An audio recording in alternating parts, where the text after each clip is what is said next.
नमस्कार दोस्तों, हिंदी भाषा मंथन में आप सभी का बहुत बहुत स्वागत है। दोस्तों, कल के वीडियो में हमने वाक्य के प्रकार पढ़ा था, जिसमें रचना की दृष्टि से पहला प्रकार हमने पढ़ा कि रचना की दृष्टि से कितने प्रकार होते हैं। आज हम पढ़ेंगे अर्थ की दृष्टि से वाक्य के कितने प्रकार होते हैं। आइए देखते हैं। अर्थ की दृष्टि से वाक्य के मुख्य 7 प्रकार हैं।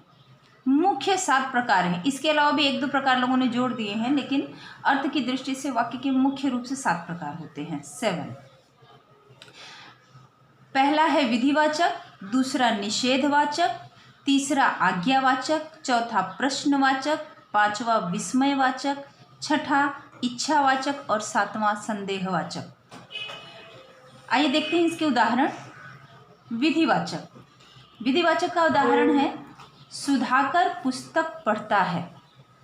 सुधाकर पुस्तक पढ़ता है एकदम सामान्य वाक्य है।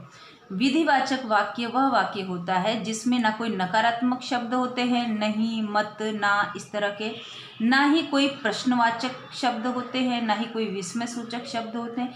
एकदम सामान्य सा वाक्य जो होता है, साधारण वाक्य होता है, वह होता है विधिवाचक वाक्य। उसमें कोई भी प्रश्नवाची शब्द, नकारात्मक या किसी और प्रकार के शब्द नहीं होते। एकदम साधारण वाक्य में विधिवाचक वाक्य को पढ़ा जाता है। सुधाकर पुस्तक पढ़ता है, यह हो गया विधिवाचक वाक्य, मतलब साधारण वाक्य।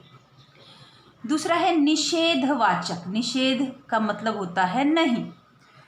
निषेधवाचक वाक्य, प्रभा आज कॉलेज नहीं जाएगी।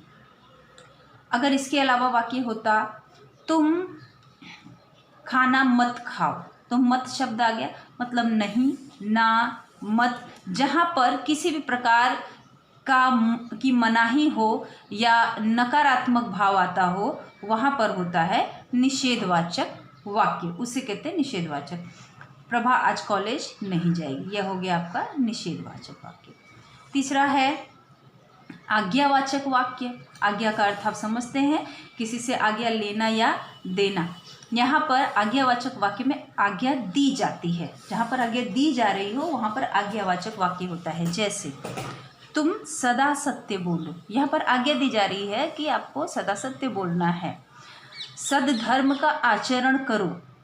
इस तरह के जितने वाक्य आते हैं ये सारे आज्ञावाचक वाक्य के अंतर्गत आते हैं। फिर है प्रश्नवाचक वाक्य। प्रश्नवाचक भी बहुत आसान है। इसमें सारे प्रश्नवाचक शब्द होंगे, जैसे तुम क्या खाओगे। इसके अलावा इसमें प्रश्नवाचक शब्द आ गया क्या, इसके अलावा होगा तुम कहाँ जा रहे हो, तुम कब आओगे। इस तरह के कहाँ, कब, क्या, क्यों, कैसे, ये सारे प्रश्नवाचक शब्द जहाँ आते हैं वो होता है प्रश्नवाचक वाक्य। फिर है विस्मयवाचक। विस्मयवाचक वाक्य कौन सा है? अरे यह तो इंद्रधनुष है। आप लोगों ने अव्यय में पढ़ा होगा, नहीं पढ़ा है तो मेरा अव्यय वाला वीडियो देख लीजिए। उसमें विस्मय सूचक अव्यय जो है, उसमें जितने विस्मय सूचक शब्द होते हैं वह आते हैं विस्मयवाचक वाक्य में। जैसे कि वाह कितना सुंदर दृश्य है, या हे भगवान यह क्या हो गया। तो इन सब में विस्मय वाली बात होती है। यह अर्थ की दृष्टि से विस्मय प्रकट करता है, इसलिए यह विस्मयवाचक वाक्य होगा। अगला है इच्छावाचक। इच्छावाचक का मतलब है कि कोई व्यक्ति कोई वाक्य कह रहा है, उसमें अपनी इच्छा प्रकट कर रहा है। कैसा? ईश्वर तुम्हें सद्बुद्धि दे। कोई अपनी इच्छा प्रकट कर रहा है कि ईश्वर तुम्हें सद्बुद्धि दे। सदा मुस्कुराते रहो, सदा खेलते रहो। इस तरह के जो वाक्य हैं वो होते हैं इच्छावाचक वाक्य। 7वां है संदेहवाचक वाक्य। उदाहरण है तुमने इस पत्र को पढ़ा होगा। इसमें एक जो शायद वाला वर्ड होता है, शब्द होता है, वो छुपा होता है। तुमने इस पत्र को पढ़ा होगा, इसमें संदेह है कि शायद तुमने इस पत्र को पढ़ा होगा। तो इस तरह के वाक्य संदेहवाचक वाक्य होंगे। गाड़ी प्लेटफॉर्म पर आ चुकी होगी। मेरे पिताजी लखनऊ पहुंच चुके होंगे। मतलब जहाँ पर संदेह प्रकट किया जा रहा है कि शायद ऐसा हो गया होगा, वहाँ पर होता है संदेहवाचक वाक्य। तो इस प्रकार वाक्य के प्रकार हैं। अर्थ की दृष्टि से 7 प्रकार हैं। इसमें इनका अर्थ देखा जाता है। विधिवाचक वाक्य में अर्थ जो है वो एकदम सामान्य होता है। निषेधवाचक में नकारात्मक शब्द वाक्य होता है, अर्थ होता है।